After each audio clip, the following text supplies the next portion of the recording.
दोस्तों, कई बार ऐसा होता है कि हमारे जीवन में हमें कोई बड़ा अवसर प्राप्त होने वाला होता है और हम अपने आलस से मजबूर होकर उस काम को कल पर टाल देते हैं या फिर किसी और के भरोसे ही बैठे रहते हैं और देखते ही देखते वह अवसर हमारे हाथों से छूट जाता है। इसके बाद केवल पछतावे के हमारे हाथ में कुछ नहीं बचता और हम उस पल को ही कोसते रह जाते हैं कि काश मैंने वह कार्य तुरंत ही कर लिया होता तो शायद आज इस दशा में ना होता।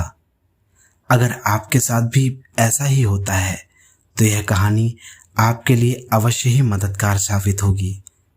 दोस्तों, अगर इस कहानी के माध्यम से आपकी थोड़ी भी मदद हो पाई तो हमारी मेहनत अवश्य ही सफल हो जाएगी।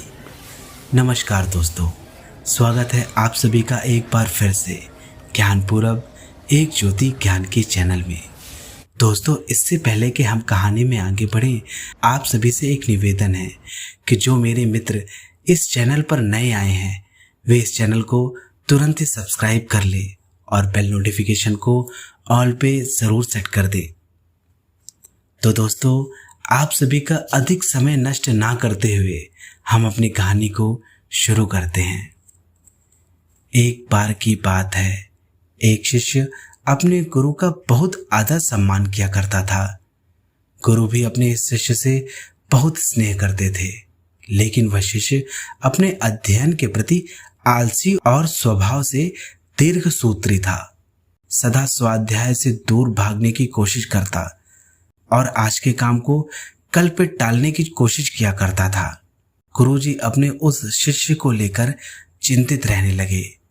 उन्हें लगता था कि कहीं उनका यह शिष्य अपने जीवन संग्राम में पराजित न हो जाए।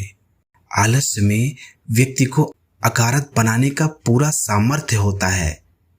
ऐसा व्यक्ति बिना परिश्रम के ही फलोपयोग की कामना करता रहता है।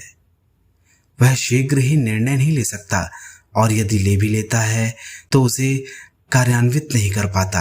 यहाँ तक कि वह अपने पर्यावरण के प्रति भी सजग नहीं रहता और न ही भाग्य द्वारा प्रदान किए गए अवसरों का लाभ उठाने की कला में ही प्रवीण हो पाता है। गुरुदेव ने मन ही मन में अपने शिष्य के कल्याण के लिए एक योजना बनाई। एक दिन एक काले पत्थर का एक टुकड़ा उसके हाथ में देते हुए गुरुजी ने कहा, पुत्र, मैं तुम्हें यह जादुई पत्थर का टुकड़ा 2 दिन के लिए देकर कहीं दूसरे गांव में जा रहा हूं।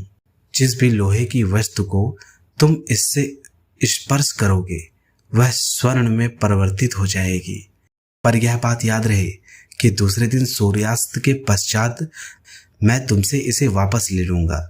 शिष्य इस सुअवसर को पाकर बहुत ही प्रसन्न हुआ, लेकिन आलसी होने के कारण उसने अपना पहला दिन यह कल्पना करते करते बिता दिया कि जब उसके पास बहुत सारा स्वर्ण होगा तो वह कितना प्रसन्न, सुखी, समृद्ध और संतुष्ट रहेगा।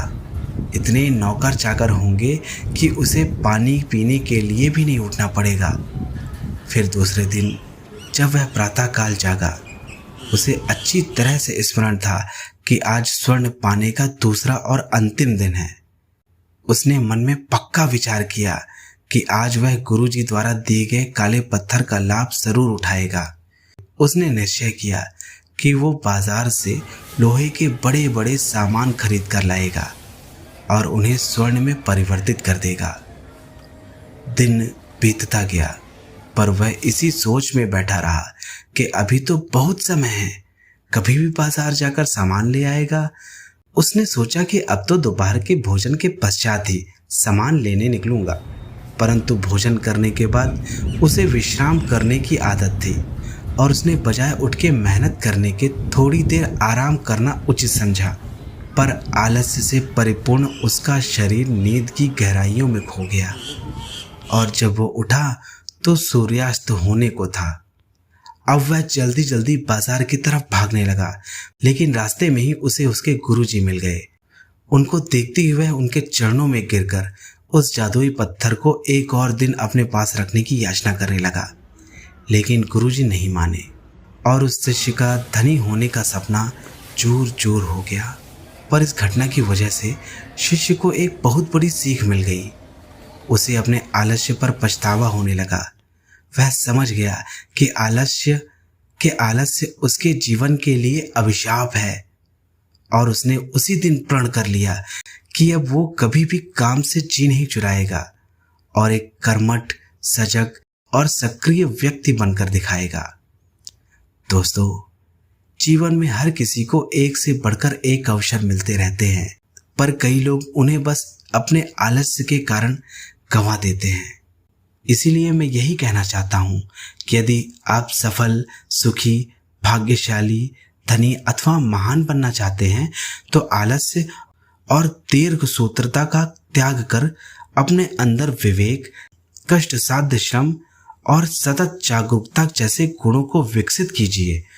और जब कभी आपके मन में किसी आवश्यक काम को टालने का विचार आए तो स्वयं से प्रश्न कीजिए कि आज ही क्यों नहीं, मैं इसे आज ही क्यों नहीं करूं। फिर देखिएगा, जब आप अपने आप से यह प्रश्न करेंगे तो अवश्य ही आपका कार्य सफल हो जाएगा और आपके अंदर ऐसी ऊर्जा भर जाएगी कि आपको उस कार्य को तुरंत ही करने का मन करेगा और आप अपने कार्य में सफल हो जाएंगे। तो दोस्तों, आज के लिए बस इतना ही। मुझे आशा है कि आपको यह कहानी अवश्य अच्छी लगी होगी। अगर अच्छी लगी है तो अपने सवाल और अपने सुझाव हमें इस वीडियो के कमेंट में अवश्य दीजिएगा। तो दोस्तों, आज के लिए बस इतना ही। कल फिर मिलते हैं किसी और नई कहानी के साथ हम लोग। तब तक के लिए नमस्कार और वीडियो में अंत तक बने रहने के लिए आप सभी का बहुत बहुत धन्यवाद। जय श्री कृष्ण। राधे राधे।